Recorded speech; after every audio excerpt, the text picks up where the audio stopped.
Ebyo byenje mu rushere nibyerekeza aha byombeko bingi ebiro kuturwamo abantu obutagira myanya yo kwijuniramo. Kugira abatura bari kupandisa amajwaga kabyonje nyingi nizijura kandi ebindi byombeko tibizine kandi ngo bakama bamajuni ngashira roads tibine katezo kona okumara henshongeje kunka ati kitwa abantu twetero mulanga batungire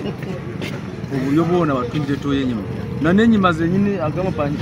zo kurebeza abapangisa na zenyuma tizine ma toilet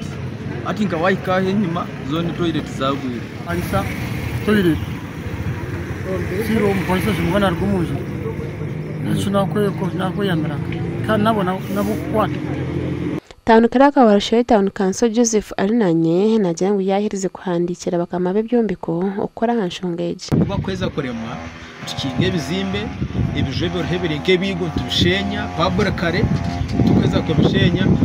prosecute ngana abantu abo abakubasa kuba bine bizimbe bitiniki ogo nagira ngo hina bakingire abo butagira myanya yo kwijiniramo ande bakama babe bari no birukanga kore ngo batekaho public bateka toilets zabo twine kine kizimbe harubashu rwa police nacho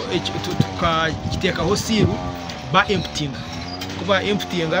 kiri use kunkantu manyango tell lasting solution abo kugira ngo emptying mutabone yashe kugumire because nature ya toilets twine ni pit abatura bine ko yarakira ngo haba hatagizire cyakorwa boyerekerire guterwa ishishi umuntu narugoko ayiza arondo kusesa habula Gashaka Paul tujya mureba